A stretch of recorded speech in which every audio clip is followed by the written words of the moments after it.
میرے پاؤں پر گھنگرو بندھے ہوئے تھے، سرخ رنگ کا گھاگرا پہنے میں اپنے ہاتھ ہوا میں لہرا رہی تھی۔ میرے ماتھے پر سرخ لگے سندور نے میری گوری رنگت کو اور بھی نکھار دیا تھا۔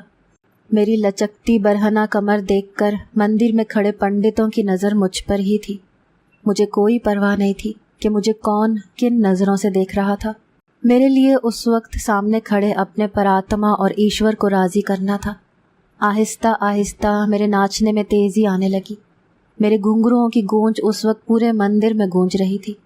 میں اس مورتی کے سامنے کبھی ہاتھ جوڑے ناچتی تو کبھی زمین پر لیٹ کر ہاتھ جوڑے لوٹ پوٹ ہو جاتی۔ میں خاک تھی، میں خاک ہونا چاہتی تھی۔ میرا وجود مٹی سے بنا تھا اور میں اس وقت خود کو اپنے پراتما کے سامنے مٹی میں ہی روند لینا چاہتی تھی۔ لیکن میری کیفیت بدلنے لگی۔ میں اندر کی کیفیت سمجھ نہیں پا رہی تھی۔ میری آنکھوں کے سامنے میرا ماضی گھومنے لگا۔ میری کانچ کی چوڑیاں ٹوٹ کر میری کلائیوں کو زخمی کر چکی تھیں۔ میرے چہرے اور گردن پر کھرونچ کے نشانات سے ہلکا ہلکا خون رس رہا تھا۔ میں کسی پتھر کی مورت کی طرح بیٹھی تھی۔ میری آنکھوں سے رو رو کر آنسو خشک ہو چکے تھے۔ میرا پورا وجود مجھ پر کیے جانے والے ظلم کی داستان سنا رہا تھا۔ میرے بکھرے بال، اجڑی حالت اس وقت اگر کوئی دیکھ لیتا تو وہ کانپ کر رہ جاتا، شاید اپنی آنکھیں بند کر لیتا۔ میرے پورے وجود پر کی جانے والی سفاکی سے زخموں کے نشانات میری بربادی کا ثبوت تھے۔ یوں تو میری زندگی کبھی بھی آسودگی سے نہیں گزری تھی، لیکن جو ظلم میں نے آج رات کو سہا تھا، اس سے بڑا ظلم تو شاید اس دنیا میں کوئی ہو ہی نہیں سکتا تھا۔ مجھے برباد کرنے والا میرے ہی بیڈ کے دوسری جانب بے خبر سو رہا تھا۔ گو کہ مجھے وہ شخص کبھی بھی اچھا نہیں لگا تھا، لیکن جتنی نفرت مجھے اس سے آج محسوس ہو رہی تھی، پہلے کبھی نہیں ہوئی تھی۔ میں نے آنکھیں بند کر لیں۔ دنیا میں آنے والے زلزلے، آتش فشاں، سیلاب، طوفان، گو کہ زمینی اور آسمانی اترنے والے عذاب اسی گناہ کی بدولت ہی اترتے ہوں گے جو آج کی رات میں نے سہا تھا، جسے کرنے والا کوئی غیر نہیں تھا بلکہ میرا سگا۔ میرا نام پوجا تھا۔ میں دہلی کی رہنے والی تھی۔ میرا تعلق ہندو مذہب سے تھا۔ صبح سویرے سورج ابھی طلوع بھی نہیں ہوتا تھا کہ جب میں اپنی ماں کے ساتھ پوجا پاٹ شروع کر دیتی تھی۔ میری آواز بڑی سریلی تھی۔ جب میں اپنے بھگوان کے تعریفی کلمات پڑھتی تو میری ماں بہت خوش ہوتی۔ وہ مجھ سے کہتی، پوجا تو پوتر ہے، تیرا من صاف ہے، جبھی تیری آواز میں درد ہے۔ اپنی ماں کی بازگشت نے میری پتھر آنکھوں سے آنسو ٹپکائے تھے۔ سامنے لگا شیشہ میرا مذاق اڑاتا ہوا لگ رہا تھا، جو یہ کہہ رہا تھا، تو ناپاک ہے، تیرے وجود پر ایسی غلاظت لگ گئی ہے جو کبھی بھی پاک نہیں ہو سکتی۔ مجھے اپنا بچپن یاد آنے لگا۔ اپنے والدین کی میں اکلوتی اولاد تھی۔ میری ماں میرے سارے لاڈ اٹھاتی تھی۔ ہاں، لیکن پتا جی غصے والے تھے۔ جب بھی گھر آتے بات بات پر مجھے ڈانٹتے رہتے۔ مجھے ہمیشہ سے ہی ان سے ڈر لگتا تھا۔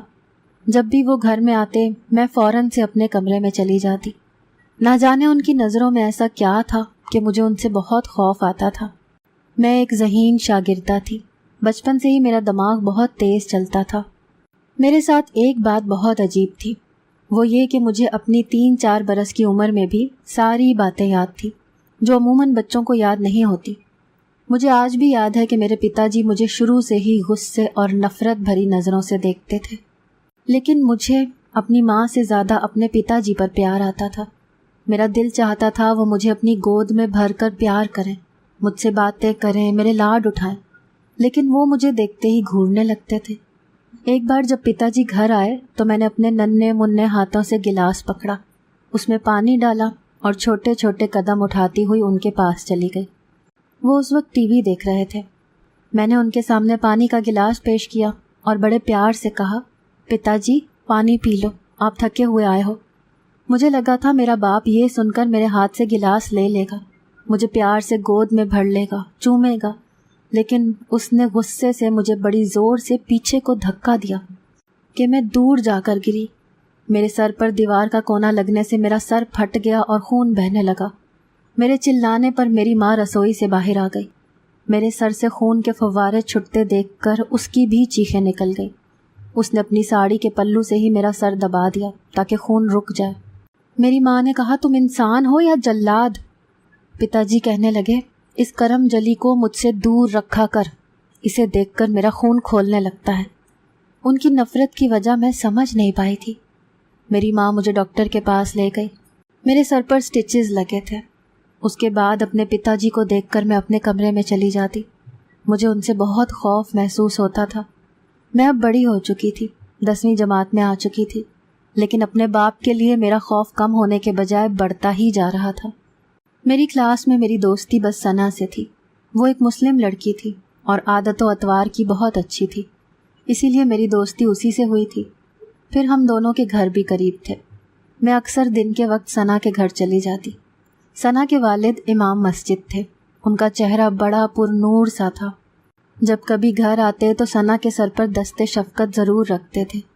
مجھے ثنا کے ساتھ دیکھتے تو میرے سر پر ہاتھ رکھ دیتے۔ ان کے پیار بھرے ہاتھوں کے لمس سے میرے اندر کی اپنے والد کی محبت کی محرومی کو ذرا سا قرار مل جاتا تھا۔ کبھی کبھی میں یہ سوچتی تھی کہ کاش میں ثنا کی جگہ ہوتی۔ انہی دنوں میری ماں کو بخار ہو گیا، ایسا تیز بخار کہ میری ماں نیم غنودگی میں بہکی بہکی باتیں کرنے لگی۔ شاید بخار میری والدہ کے سر پر چڑھ گیا تھا، لیکن میرے بے رحم باپ کو میری ماں کی بھی کوئی پرواہ نہیں تھی۔ میں کبھی ٹھنڈے پانی کی پٹیاں اپنے والدہ کے سر پر کرتی تو کبھی اس کے ہاتھ پاؤں سہلانے لگتی۔ رات کے 2 بجے میری والدہ کی حالت بگڑنے لگی۔ وہ سانس کھینچ کھینچ کے لینے لگی۔ میں بہت زیادہ خوفزدہ ہو گئی۔ میری ماں ہی میرا واحد سہارا تھی۔ میں نے اسی سے محبت پائی تھی۔ میں رات کے وقت دوڑ کر اپنے باپ کے پاس اس کے کمرے میں چلی گئی۔ میں نے ان کے کمرے کا دروازہ بجا دیا۔ میں نے کہا، پتا جی، ماں کی طبیعت بالکل بھی ٹھیک نہیں ہے، جلدی باہر آئیں۔ میں اس وقت بلند آواز سے بول رہی تھی تاکہ وہ سن لے۔ کچھ ہی دیر بعد دروازہ کھلا۔ میں اس وقت اپنی ماں کی وجہ سے بدحواس تھی۔ مجھے دیکھ کر میرا باپ جب تک میری ماں کے کمرے تک پہنچا وہ بھگوان کو پیاری ہو چکی تھی۔ میری ماں کا وجود اب ٹھنڈا پڑ چکا تھا۔ وہ بے حس و حرکت لیٹی ہوئی تھی۔ یہ دیکھ کر میں اپنے ہوش کھو بیٹھی۔ مجھ پر غشی سی طاری ہونے لگی۔ میرا سب کچھ لٹ گیا تھا۔ میں تنہا رہ گئی تھی۔ میرے ہر دکھ اور غم میں میری ماں کی گود میں جانے سے ہی کم ہو جاتا تھا۔ میں نے ماں اور باپ دونوں کی محبت صرف اپنی ماں سے ہی تو پائی تھی، اب وہ بھی مجھے چھوڑ کر جا چکی تھی۔ میں بالکل بے سہارا ہو چکی تھی۔ جو میرا سہارا بچ گیا تھا اس سے مجھے خوف آتا تھا۔ میں اس سے شفقت کی امید نہیں رکھ سکتی تھی۔ ایسے مشکل وقت میں بھی ثنا میرے ساتھ ساتھ ہی رہی تھی۔ میری ماں کا انتم سنسکار بھی ہو چکا تھا۔ میں اکیلی رہ گئی تھی۔ میرے آنسو تھے کہ خشک نہیں ہوتے تھے، میری سسکیاں تھیں کہ تھمتی نہیں تھی۔ میرے باپ نے تو مجھے جھوٹی تسلی تک نہیں دی تھی۔ مجھے حیرت اس بات پر بھی تھی کہ میرے باپ کی آنکھ سے تو میری ماں کے غم میں ایک آنسو تک نہ چھلکا تھا۔ میرا باپ شراب کا عادی تھا، اسی لیے رات کو شراب ضرور پیتا تھا۔ چند دن بعد وہ ایک بار میرے کمرے میں آیا، مجھ پر چلانے لگا، کہنے لگا، تم نے کیا نحوست پھیلا رکھی ہے؟ چل کھانا بنا اور گھر کے کام کاج بھی کر۔ بہت منا لیا اپنی ماں کی موت کا سوگ۔ میرا دل اپنے باپ کی باتوں سے خون کے آنسو رو رہا تھا، لیکن لب خاموش تھے۔ روتے روتے میری آنکھوں سے آنسو تک خشک ہو چکے تھے۔ میں نے گھر کے کام کاج شروع کر دیے، لیکن اس کے بعد سے میرے باپ کا رویہ مجھ سے بدلنے لگا۔ وہ مجھے بڑی عجیب و غریب نظروں سے دیکھنے لگا۔ ایک بار مجھ سے کہتا، میرے لیے شراب کا گلاس بنا کر لا۔ ایسا وہ اکثر میری ماں سے کہا کرتا تھا۔ مجھے اپنے باپ سے بے حد خوف آتا تھا، اسی لیے میں اس کی کسی بھی بات سے اختلاف نہیں کرتی تھی۔ میں کچن میں گئی، فریج میں سے برف نکالی اور گلاس میں ڈال دی، پھر شراب کی بوتل سے شراب گلاس میں ڈالی اور اپنے باپ کے سامنے کھڑی ہو گئی۔ میرے باپ نے ایک بھرپور نظر میرے سر سے پیروں تک یوں ڈالی کہ میں جھرجھری سی لے کر رہ گئی۔ کبھی میں سوچتی کہ میرا باپ کیسا شخص ہے، کیا باپ ایسے ہوتے ہیں؟ میرے باپ نے میرے ہاتھ سے گلاس پکڑتے ہوئے میرے ہاتھ کو بھی پکڑ لیا اور میرا ہاتھ مس کرتے ہوئے میرے ہاتھ سے گلاس لیا۔ مجھے اپنے باپ کی نظروں سے پہلے بھی خوف آتا تھا، لیکن آج تو میرا جی چاہا کہ اس کے کمرے سے ہی باہر نکل جاؤں۔ میں کمرے سے باہر جانے لگی تو مجھ سے کہنے لگا، پوجا ادھر آ۔ اپنے باپ کی پکار پر میرا دل دھک سے رہ گیا۔ حالانکہ اس بار اس کا لہجہ دھیما تھا، وہ غصے میں بھی نہیں لگ رہا تھا، لیکن میرا دل بے چین تھا۔ عورت چاہے کسی بھی مذہب یا ذات پات کی ہو، فطرتاً بری نظروں سے گھبرا جاتی ہے۔ میری یادداشت کے ساتھ ساتھ میری چھٹی حس بھی بہت تیز تھی، جو مجھے اس وقت خطرے کی گھنٹی سنا رہی تھی۔ میں ڈرتے ڈرتے اس کے پاس پہنچی تو اس نے میرا ہاتھ پکڑ لیا۔ میرا دل یوں تھا کہ دھڑکنا ہی بھول گیا ہو۔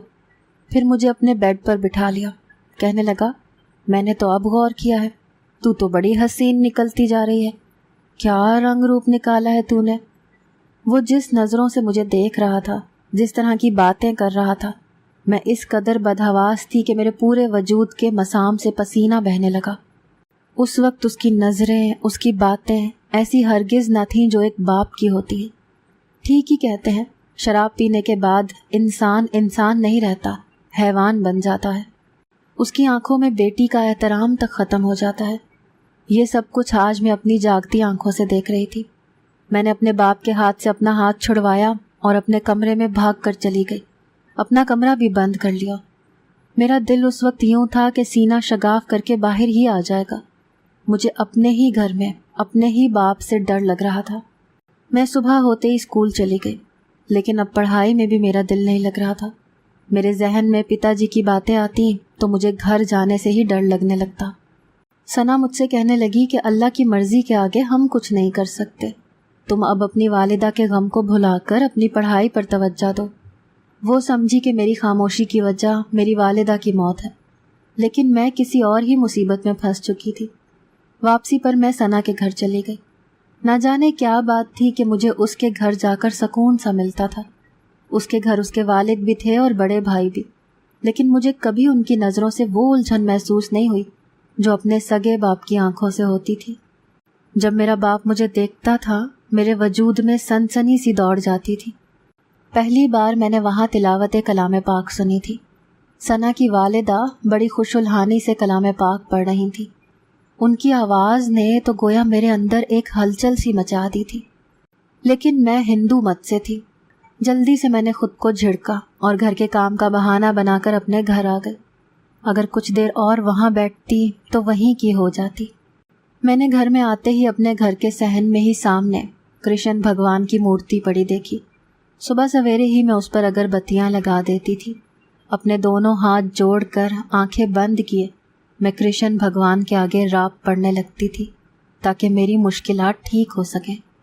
اپنے نام کی طرح میرا رجحان بھی پوجا پاٹ کی طرف زیادہ تھا۔ میں نے جلدی سے سیتا اٹھائی اور اپنے سینے سے لگا لی اور اسے پڑھنے لگی، لیکن اندر کی بے چینی ایسی تھی کہ سکون نہیں مل رہا تھا۔ میں بالکل سی تھی، کیوں تھی اس کی وجہ مجھے بھی معلوم نہیں تھی۔ میری زندگی الجھنوں کا شکار تھی۔ میں نے سوچا کہ مجھے اب ثنا کے گھر نہیں جانا چاہیے۔ بے شک ثنا نے کبھی بھی مجھے اپنے دین کی دعوت نہیں دی تھی، لیکن اس کے گھر کا پاکیزہ ماحول مجھے سکون بخشتا تھا۔ ان کا اخلاق مجھے ان کے مذہب کی طرف راغب کرتا ہے۔ میں نے آج تک کبھی اس کے باپ بھائی کو کسی غیر عورت کی طرف آنکھ اٹھا کر دیکھتے ہوئے نہیں دیکھا تھا۔ وہ نظریں جھکائے ہی رکھتے تھے۔ کبھی کبھی تو مجھے ان پر حیرت بھی ہوتی تھی کہ کیسے مرد تھے وہ جو عورت کو دیکھتے ہی نظریں بدل لیتے تھے، ورنہ مرد کہاں ایسا کرتا ہے۔ وہ عورت پر ہر قسم کی نظر ڈالنا اپنا حق سمجھتا ہے۔ کون سی ایسی قوت تھی جو ان کی نظروں کو حسین سے حسین لڑکی پر بھی اٹھنے نہیں دیتی تھی؟ میں دیکھنے میں بے حد حسین تھی، لیکن ثنا کے بھائیوں نے آج تک مجھے نہیں دیکھا تھا۔ وہ جب بھی ثنا کے کمرے میں آتے تو پہلے دستک دے کر پوچھتے کہ کمرے میں اس کی کوئی دوست تو نہیں۔ جب انہیں میری موجودگی کا علم ہوتا تو وہیں سے واپس پلٹ جاتے۔ میرے دل میں ثنا کے گھر والوں کا بہت زیادہ احترام بڑھ چکا تھا، کیونکہ ان کے اندر رشتوں کا تقدس نظر آتا تھا۔ میں نہ چاہتے ہوئے بھی پورا دن ثنا کے بارے میں سوچتی رہتی۔ رات کو جب میرا باپ واپس آیا تو اس وقت بھی نشے میں چور تھا۔ میں نے جیسے ہی دروازہ کھولا وہ نشے کی وجہ سے لڑکھڑاتے ہوئے مجھ ہی پر گرنے لگا تھا۔ مجھ میں اتنی طاقت تو نہ تھی کہ اپنے باپ کے بھاری وجود کو سنبھال سکتی۔ بمشکل ہی میں نے اسے سہارا دیا اور اس کے کمرے میں جا کر لٹا دیا، لیکن جیسے ہی میں وہاں سے جانے لگی میرے باپ نے میرا ہاتھ پکڑ لیا۔ جس بات اور خواہش کا اظہار اس نے مجھ سے کیا وہ سن کر میں شرم سے پانی پانی ہو گئی۔ میں نے اپنا ہاتھ چھڑوانا چاہا، لیکن اس بار میرے باپ کی گرفت بہت مضبوط تھی۔ میرا کوئی بھی احتجاج کام نہ آیا۔ میں روتی رہی، اپنے باپ کو شرم اور غیرت دلاتی رہی کہ میں اس کی بیٹی ہوں، اس کا خون ہوں۔ وہ میرے ساتھ کیسے اتنا بڑا گناہ کر سکتا ہے؟ لیکن میرے چیخنے، پکارنے، رونے بلکنے نے بھی میرے شرابی باپ کو پاپ کرنے سے نہیں روکا تھا۔ صبح میری حالت یہ تھی کہ مجھے خود سے نفرت محسوس ہو رہی تھی۔ یہ بات سوچنا بھی پاپ لگتا تھا جو میرا باپ میرے ساتھ کر چکا تھا۔ مجھے اپنے ہی وجود سے گھن آ رہی تھی، نفرت محسوس ہو رہی تھی۔ بیڈ کی دوسری طرف لیٹا وجود میرے لیے اتنا ناقابل نفرت ہو چکا تھا کہ اگر وہ مر بھی جاتا تو میری آنکھ سے ایک آنسو تک نہ بہتا۔ اپنے باپ کا جو گھنونا روپ میں نے آج رات کو دیکھا تھا، اس کا تصور بھی سہانے روح ہے۔ اٹھ کر میں اس کمرے سے باہر نکل گئی۔ اپنے کمرے میں آ کر سامنے لگا آئینہ میری بربادی کی بڑی بھیانک تصویر مجھے دکھا رہا تھا۔ میں ایک دم آئینے سے پیچھے ہٹی تھی۔ میں واش روم میں چلی گئی۔ شاور کھول کر اپنے لباس سمیت ہی پانی کے نیچے کھڑی ہو گئی۔ میری ماں کے لفظوں کی بازگشت میرا تنفس بڑھانے لگی۔ وہ کہتی تھی میری پوجا پوتر ہے۔ میں کہاں کی پوتر تھی؟ مجھے تو میرے باپ نے ایسی غلاظت لگا دی تھی کہ مجھے اپنا آپ کسی گندے جوہر سے لت پت لگ رہا تھا، جیسے میں بدبودار کیچڑ سے بھر چکی ہوں۔ میرا سانس بری طرح سے پھولنے لگا۔ گندگی کا احساس مجھے ہذیانی میں مبتلا کر چکا تھا۔ میں اپنے ہاتھوں کو رگڑ رہی تھی، اپنے چہرے کو، اپنے پورے وجود کو یوں رگڑ کر دھو رہی تھی کہ جیسے کوئی گندگی میرے وجود کے ساتھ چپک گئی ہے۔ میرے آنسو مسلسل بہہ رہے تھے۔ میں 1 گھنٹے تک بہتے پانی میں پھوٹ پھوٹ کر روتی رہی۔ جب میں باہر آئی تو کپڑے تبدیل کر کے اپنے باپ کے اٹھنے سے پہلے ہی گھر سے نکل گئی تھی۔ میرے کانوں میں اپنے باپ کے غلیظ جملے گونج رہے تھے کہ مرد عورت کے بیچ بس مرد عورت کا ہی رشتہ ہوتا ہے اور کچھ نہیں۔ یہ باپ بیٹی، ماں بیٹا کچھ نہیں ہوتا، بس مرد ہوتا ہے اور عورت ہوتی ہے۔ تو یہ نہ سمجھنا کہ میں تجھے بخش دوں گا، اب تو روز میری رات کو رنگین کرے گی۔ ایک رات جس عذاب سے میں نے گزاری تھی مزید نہیں گزار سکتی تھی۔ بہتر تھا کہ میں یہاں سے چلی جاتی۔ میں ایسی اذیت روز برداشت نہیں کر سکتی تھی۔ ابھی ہلکی ہلکی روشنی ہی باہر پھیلی تھی۔ باہر گلیوں میں سناٹا تھا۔ میں چادر سے خود کو چھپائے بھاگ رہی تھی۔ میرا رخ مندر کی جانب تھا۔ میں بھاگ رہی تھی۔ جو غلاظت میرے وجود پر لگ چکی تھی مجھے پاکی چاہیے تھی۔ میرا وجود اور میری روح اس گناہ سے ناپاک ہو چکی تھی۔ مجھے چین نہیں آ رہا تھا۔ ایک باپ کیسے یہ گناہ ایک بیٹی کے ساتھ کر سکتا تھا؟ میں بھاگتی ہوئی مندر میں داخل ہوئی تھی، لیکن مندر کی سیڑھیوں پر بھی میرے قدم رک گئے تھے۔ مجھے لگا میں پوتر نہیں ہوں اور مندر ایک پوتر جگہ ہے، میں کیسے اس میں داخل ہو سکتی تھی؟ وہاں سیڑھیوں سے ایک پنڈت جی نیچے اتر رہے تھے۔ میں نے انہیں پکارا اور ان کے پاس چلی گئی۔ میں نے کہا میں پاک ہونا چاہتی ہوں۔ میری بات سن کر وہ مجھے حیرت سے دیکھنے لگے۔ کہنے لگے کیا مطلب؟ میں نے کہا مندر پاک جگہ ہے لیکن میں پاک نہیں ہوں۔ وہ مجھ سے کہنے لگے مندر کے باہر ایک کنواں بنا ہے، وہاں کا پانی پوتر ہے، جا کر وہاں سے سیون کر لو۔ میں اس کنویں کے پاس چلی گئی۔ میں نے کنویں سے پانی نکالا اور اس ڈول کو اپنے اوپر پھینک لیا، لیکن مجھے چین نہیں آ رہا تھا۔ میں مندر میں رہنے لگی، ہر وقت پوجا کرتی رہتی، لیکن مجھے سکون نہیں ملتا تھا۔ اسی لیے اب بھی میں ناچ رہی تھی، لیکن شاید ایشور مجھ سے راضی نہیں ہو رہا تھا۔ اوم جے جگدیش ہرے، سوامی جے جگدیش ہرے، جو دھاوے پھل پاوے، دکھ ونشے من کا سوامی، سکھ سمپتی گھر آوے، کشٹ مٹے تن کا، اوم جے جگدیش ہرے۔ میں ہندی سن رہی تھی، لیکن ان لفظوں کا مطلب میرے اندر کی کیفیت کو الگ رنگ دے رہا تھا۔